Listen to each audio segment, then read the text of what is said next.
Hello everyone, আসসালামু আলাইকুম। সবার কী অবস্থা? আশা করি সবাই ভালোই আছেন। তো আজকে রওনা দিলাম আমার চাচাতো ভাই ওয়াসিম, তারপর আমার ভাইগনা আমির, আর একটা ভাগিনা আছে রবিন, ওদেরকে নিয়ে মাছ দেখতে। ওরা জাল তুলবে, তো মাছ ধরতে যাব ওইখানে। তো অবশেষে আমরা দেখেন চলে আসছি। আমার ওয়াসিম ভাই জাল তুলতেছে। তো আমরা দেখবো এখানে কতটুকু মাছ উঠতেছে, কতটুকু মাছ পাই। তো এখানে আমার বাগিনা রবিন ও জাল তুলতেছে।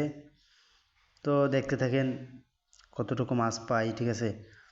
আমার মনে হয় না বেশি মাছ উঠবে, তারপর দেখতেছি আসলে কপাল খারাপ, এটাতে মাছ কিন্তু বেশিটুকু ওঠে নাই। তো আর কী করার, কিছু করার নাই। আজকে 10-12টা জাল, নেট জাল, এগুলোকে নেট জাল বলে। তো এখানে 10 থেকে 12টা জাল আমরা আজকে দেখছি। দেখার পর দেখি যে মাছ খুবই সীমিত উঠছে। একটা জালে অনেক বড় একটা শৈল মাছ উঠছিল, লাগছিল আর কি। তো ওইখানে ওইটা মরে পচে গেছে। তো ওটা ফালে দিছি। দেখেন ওই 10টা জালের ভিতরে এই কটা মাছ উঠছে, বুঝছেন? কষ্ট লাগে না? ওরা কিন্তু অনেক কষ্ট করে ডুবাই ডুবাই জালগুলোকে তুলতে হচ্ছে, অনেক কষ্ট করতে হচ্ছে, ঠিক আছে। তারপরে যদি মাছ না ওঠে কেমন লাগে বুঝেন। তারপরেও দেখতেছি যে মোটামুটি খানা মাছ হবে, 200-300 টাকার